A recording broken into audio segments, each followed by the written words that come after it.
So maybe it's like, maybe it's like just that, the willingness to respond creatively to fear. Hashima, greetings. This is a brief message to all Tehwagi out there. Now, this you may not consider yourself a Tehwagi, but now is the time to decide. I'm hoping that this message will get shared. A Tehwagi is a warrior, and that is to say, each and every one of us exist at this time.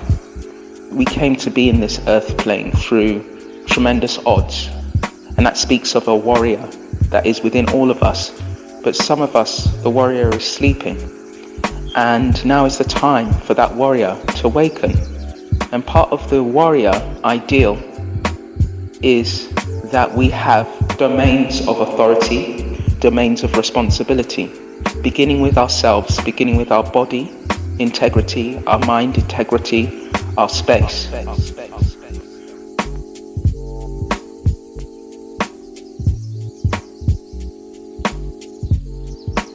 Hashima.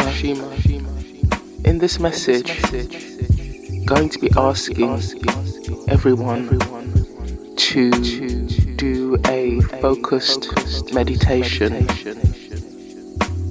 If you've never meditated before, just all I'm asking you to do is to focus your thinking, your attention, your mental energy, your mind power on the following. The way we learn, all of these things have to do with our context. Pushing the limit of your current context. So in order for you to expand your knowledge, expand your ideas and mindset, first you need to expand your context. Context is usually ignored. But you should also be working on your context. Now, you will have seen that today, just as yesterday, is going to be another glorious day. This is a day where we're seeing the natural world, nature, doing its thing. And we have to consider, this is the focus of the meditation, on where it is that we've nearly taken ourselves. And now we find ourselves having to stop. And in stopping, we hopefully will notice. The way we learn, all of these things have to do with our context. We hopefully will notice things that normally in the rush and hurry and busyness and business, we fail to notice it at all. We will notice that nature is beautiful. In the UK right now, in London, all around us it's beautiful, and it's a source of joy. And we have to consider that the activities of mankind have taken us to the point of a precipice where there were even ones who were considering destroying all of this for the sake of their technology. And what I would like to do is, I would like for us to meditate on that point.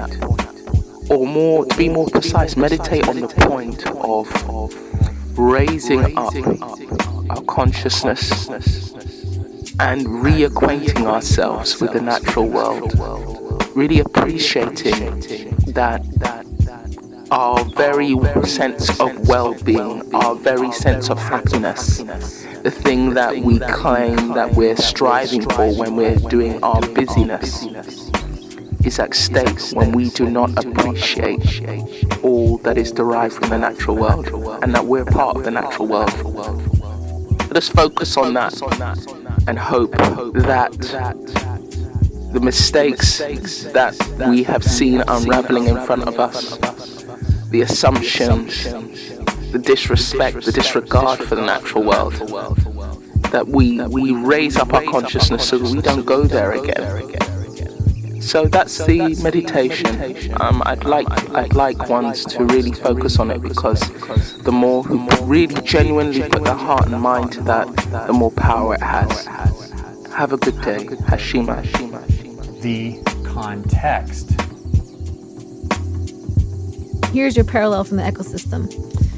When wolves were reintroduced to Yellowstone Park, at first the thinking was, we're just doing this because we don't fully understand yet all the ways that this species is important, but we know that it is and it's been absent, and we finally have this opportunity to reintroduce them into Yellowstone.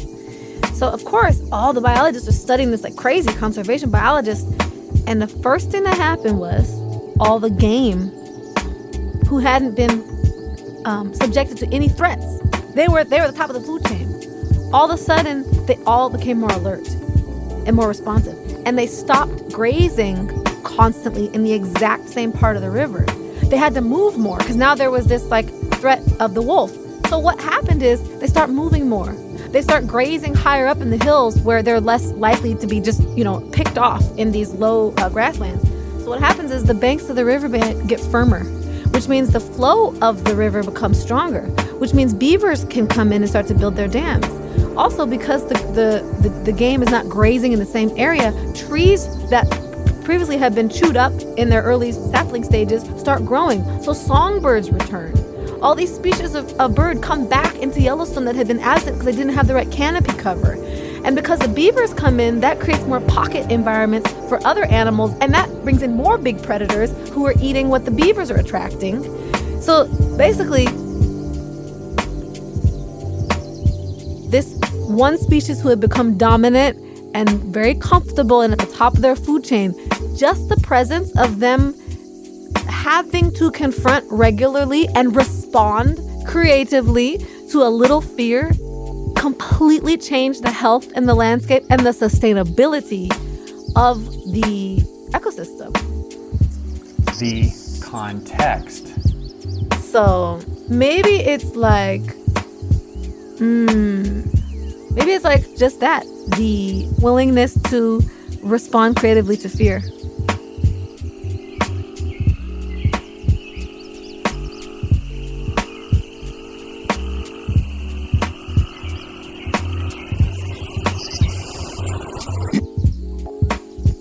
So that's the meditation. I'd like ones to really focus on it, because the more who really genuinely put their heart and mind to that, the more power it has. Have a good day. Hashima. Have a good day. Hashima.